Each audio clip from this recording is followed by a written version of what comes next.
Oh God. How's everyone doing this evening?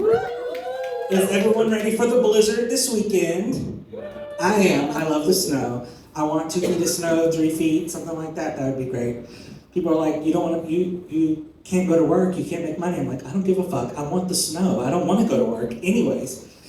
And when it snows, I always think about my grandma. She passed away a couple years ago, and she was a really big Christian, so this joke was very like uncharacteristic of her. But it was always one she would tell. What's the difference between snowmen and snowwomen? Snowballs.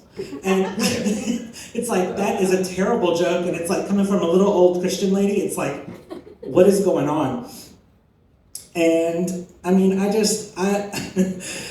loved her. She really was a good Christian, though. You know how people are against gay marriage and everything, and you'll be like, oh, because it's in the Bible. Well, do you also not like sew different fabrics together? And she literally would not sew fabrics together that were different fabrics.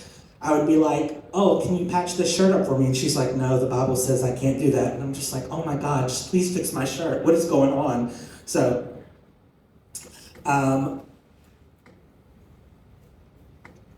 and since she passed away a couple years ago, I just wonder what she would think about woke.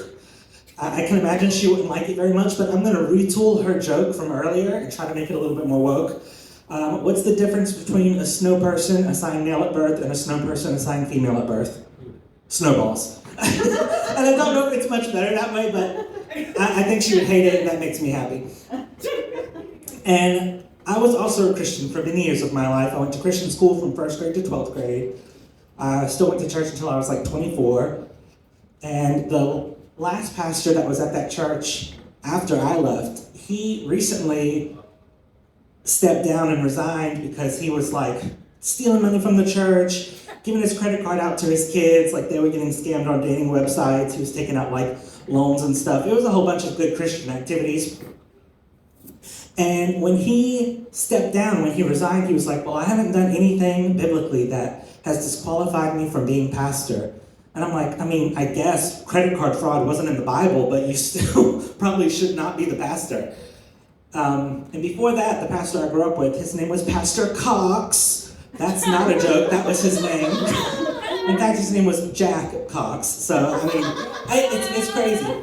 And when I was in high school, I had a Halloween party, you know. It was fun, it was cute. We danced to like Britney Spears in my bedroom, and there were people playing like beer pong and making out and stuff. So very scandalous for Christian school teenagers. So the preacher, Jack Cox, came to this classroom and literally pulled me out of class to talk to me about how he had heard about the party, because everyone loves to talk shit, which I do too. So he was talking to me and he was like, I'm just really worried that you're going down a path of destruction and a path of death.